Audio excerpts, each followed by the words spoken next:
৩৫ বছর আগে ভারতে প্রবেশ করেও শেষ রক্ষা হলো না। হিলি সীমান্ত দিয়ে অবৈধভাবে পারাপারের সময় দুই বাংলাদেশিকে গ্রেপ্তার করল বিএসএফ। গ্রেপ্তার হওয়া বাংলাদেশিদের নাম শেখ ইমরান ও জয়নাব ওরফে মাবিয়া আখতার। সম্পর্কে তারা স্বামী স্ত্রী। শেখ ইমরানকে পুলিশ হেফাজত এবং জয়নাব বিবিকে জেল হেফাজতের নির্দেশ দিয়েছে বালুরঘাট আদালত। জানা গেছে, প্রথমে বাংলাদেশি নাগরিক জয়নাবকে দক্ষিণ দিনাজপুরের চকগোপাল গ্রামের কাছে একটি বেড়াবিহীন এলাকা দিয়ে আন্তর্জাতিক সীমান্ত পারাপারের চেষ্টার সময় আটক করেন বিএসএফ জওয়ানরা। জিজ্ঞাসাবাদের সময় জয়নাব জানায়, সে 1990 সালে তার স্বামী শেখ ইমরানের সঙ্গে অবৈধভাবে ভারতে প্রবেশ করেছিল। তারপর থেকে ছত্তিশগড়ের রায়পুরে বসবাস করছিল তারা। এদিকে শেখ ইমরান আগেই বাংলাদেশ ভূখণ্ডে প্রবেশ করেছিল, কিন্তু স্ত্রী আটক হতেই ফিরে আসে শেখ ইমরান। বিএসএফ এর কাছে আত্মসমর্পণ করে সে। ইমরান জানায়, রায়পুর পুলিশ অবৈধভাবে বসবাসকারীদের শনাক্ত করার কাজ শুরু করেছে, সেই কারণে তারা নিজেদের দেশে ফেরার চেষ্টা করছিল। ধৃত বাংলাদেশি শেখ ইমরান কি বলছেন শোনাবো আপনাদের।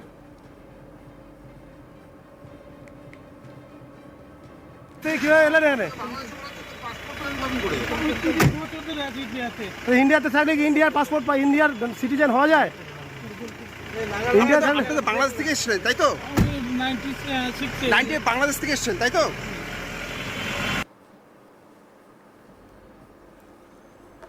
ইতিমধ্যেই ধৃত শেখ ইমরানকে পুলিশ হেফাজতের নির্দেশ দিয়েছে আদালত। পাশাপাশি জয়নাবকে পাঠানো হয়েছে জেল হেফাজতে। শিবাজি সিংহ রায় সরকারি আইনজীবী, তিনি কি বলছেন, এ বিষয়ে কি ব্রিফ করেছেন শোনাবো। এটা একটা কাপল ধরা পড়েছে। ছেলেটির নাম শেখ ইমরান আর মহিলাটির নাম জয়নাব এলাইজ মাবিয়া আখতার। এরা রায়পুরে ছত্তিশগড়ে গিয়ে সেটেল করেছিল, ওখানে দীর্ঘদিন থেকে ছিল, প্রায় 90 সালে নাকি ওখানে চলে গেছিল বাংলাদেশ থেকে। ইন্ডিয়ান সব রকম ডকুমেন্টই প্রকিওর করেছে, কিন্তু আদপে এরা বাংলাদেশি। এই হিলি বর্ডার দিয়ে আবার ক্রস করে যখন বাংলাদেশে যেতে গেছিল, তখন প্রথমে মহিলাটিকে বিএসএফ করে, তারটি শুনতে আবার ছেড়ে দিল। এবং আশ্চর্যজনক ঘটনা হলো, এই মেল পার্সনটি আবার ইন্ডিয়ান পাসপোর্ট করে। যাক, এগুলো সবই ফর্জেট করে ভেরিফিকেশন হবে। প্রাথমিকভাবে এরা বাংলাদেশি, এটা এস্টাবলিশ। সব দিক বিবেচনা করে ওই মেল পার্সনটার জন্য পুলিশ 5 দিনের পিসি চেয়েছিল, বিচারক সেটা উল্লেখ করেছে।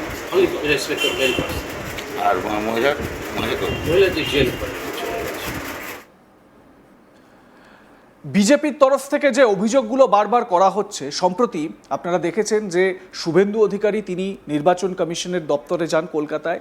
সেখানে বিজেপির তরফ থেকে অভিযোগ করা হয় যে পশ্চিমবঙ্গে যে ভোটাররা রয়েছেন, সেই ভোটার তালিকায় প্রচুর পরিমাণে বাংলাদেশি রোহিঙ্গা মুসলমান তারা এসে এখানে যুক্ত হয়েছে, বা এখানে তারা অবৈধভাবে ভোটার কার্ড, আধার কার্ড তারা বানিয়ে নিয়েছে।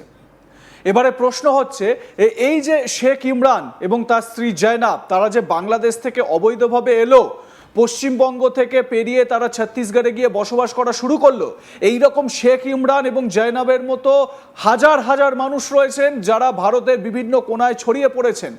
তাহলে শুভেন্দু অধিকারী যে অভিযোগটা করছেন যে পশ্চিমবঙ্গ হচ্ছে অনুপ্রবেশের হাব, এখান থেকেই সব অনুপ্রবেশগুলো হচ্ছে এবং ভারতে ছড়িয়ে পড়ছে, তাহলে কি সেই অভিযোগের একটা বড় সারবত্তা খুঁজে পাওয়া গেল এই ঘটনার পরবর্তীতে? স্বাভাবিকভাবে এই প্রশ্নটা কিন্তু ওঠে। শুধুমাত্র একজন ইমরান বা একজন জয়নাব নন, এর আগে আমরা দেখেছি বহু এরকম ঘটনা। রাজ্য পুলিশের তরফ থেকেও যে তথ্য পাওয়া যাচ্ছে, সাম্প্রতিক সময়, বেশি দূরও ভাবতে হবে না, সাম্প্রতিক কয়েক মাসের মধ্যে বা 1 বছরের মধ্যে 500-র বেশি এরকম অবৈধ অনুপ্রবেশকারীকে গ্রেপ্তার করা হয়েছে। 500 জনকে তো গ্রেপ্তার করা হয়েছে, কিন্তু যাদেরকে গ্রেপ্তার করতে পারা যায়নি, যারা বিএসএফ এবং পুলিশের চোখের আড়াল বা নজরদারি টপকে যারা ভারতে অনুপ্রবেশ করে ফেলেছে, সেই সংখ্যাটা কত? এই যে 60 শেখ, মুর্শিদাবাদের হরিহর পাড়ায় যে জিহাদি, যাকে আসাম পুলিশ গ্রেপ্তার করেছে, যেই জিহাদি হরিহর পাড়ায় থাকতো, যেই জিহাদির 1 নয় দুটো জায়গায় তার ভোটার কার্ডে নাম ছিল, ভোটাধিকার প্রয়োগ করত, পশ্চিমবঙ্গের ভোটে ভোট দিয়েছে, পশ্চিমবঙ্গে ভোটে সে নিজের ভোটাধিকার প্রয়োগ করেছে।